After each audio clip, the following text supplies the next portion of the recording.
Hello students, the topic that we'll start today is blood groups and blood transfusion.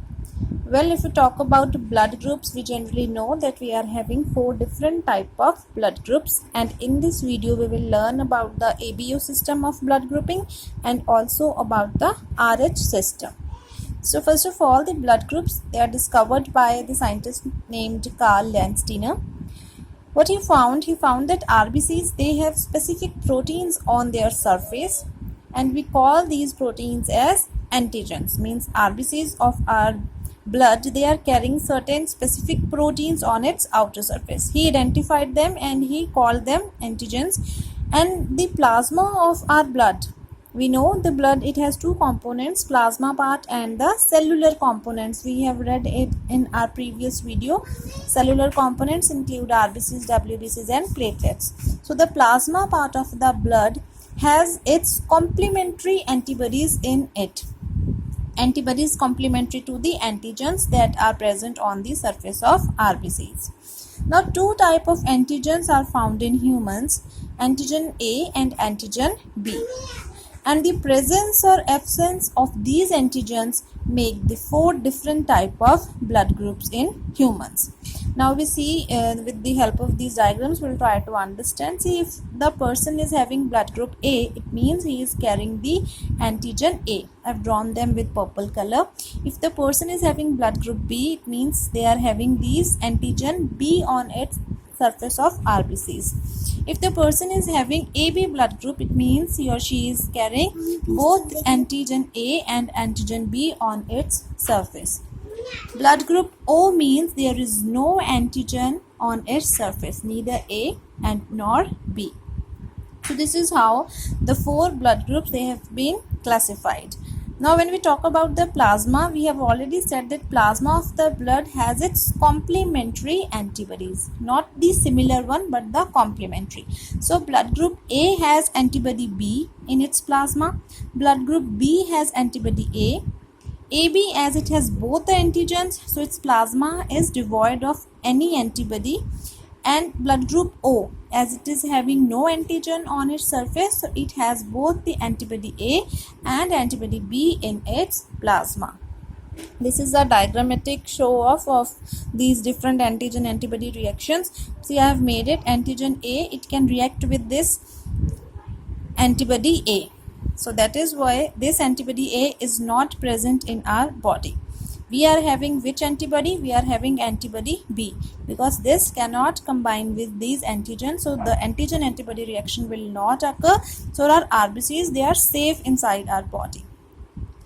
Then this antigen B, it has antibodies which A type antibodies. So these two, they do not react. So RBCs, they can carry on their function smoothly. Both the antigens, no antibody.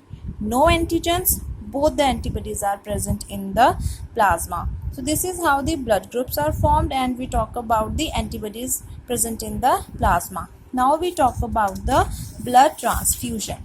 I have made this diagram to make you understand how this blood transfusion occurs and what are the conditions for it to happen. See, sometimes it becomes very important for us to inject blood into the patient's body, because maybe it may be due to some accidents or due to some surgical operations, there is loss of blood, and at that time we have to supply the blood from some other sources.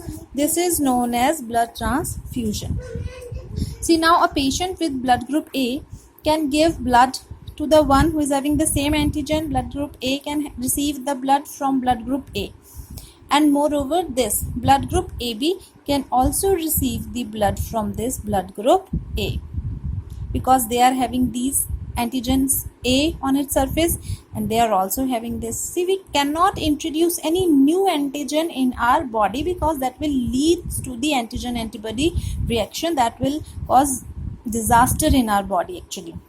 So we can add only those RBCs into our body, we can add only those cells into our body that are having the same antigens which are actually already present in our body, so that no such reactions can take place. Now this B blood group, it can give blood to the same blood group and also to the AB, because this time these B antigens, they are also present here and also on that B blood group.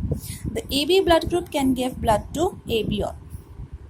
Now this O blood group, it can, as it is having no antigens on its surface, so it means there is no danger of being taken as some outsider or some foreign material.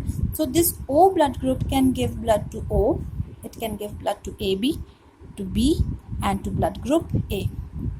Here you can also see these arrows directions. See this blood group O, as it has given blood to all the different 4 types of blood groups, so we call this blood group O as universal donor blood group, because it is donating the blood to all the 4 blood groups. And here you can see that on AB the arrows of different colors are approaching here, because AB, it can receive blood from blood group A, from blood group B, from AB and also from O. So we call the blood group AB as universal recipient blood group. So this is all about the blood transfusion. Another system which is there in your book is RH system. Well, along with these antigens A and B, later on we found that some other factor known as RH factor, which was basically found in the rhesus monkey, and that is why it got its name as RH system. It was also seen to be present on the surface of RBCs. So those who are having these factors on their RBC, we call them RH positive, and those who are devoid of these RH factors, we call them RH negative. So similarly, our blood groups turns to be A positive, A negative, B positive, B negative, AB positive, AB negative, and O positive, O negative. I have made a diagram to make you understand. See, RH positive along with the antigen A, they are having this antigen. RH factors, they are also known as D antigens. We call them with the alphabet D. And if they are absent on the RBC surface, we call them A negative. One more example. See, I have made this B blood group here. It is having these D antigens, it is B positive. This one without D antigens, it is B negative. Around 15% of the population of this world is RH negative and the rest 85 is RH positive. Now, as like with the ABO system, transfusion is dependent on that the antigens, they are same. No new antigen will be introduced when we are transfusing the blood. This RH system is also taken into consideration. We cannot give RH positive blood to some RH negative person, because these RH antigens, they are be treated as some foreign material that enters into the RH negative blood system of that person. Then antibodies will form that will lead to some antigen antibody reaction. The RBCs will be destroyed and it will be fatal for the person who received this wrong blood. So that is why we have to take care of it. Doing this blood transfusion, RH factor also be matched. So this is all about your blood transfusion and RH factor. Hope it is easy for you to understand. If there is any query, you can WhatsApp me. Thank you.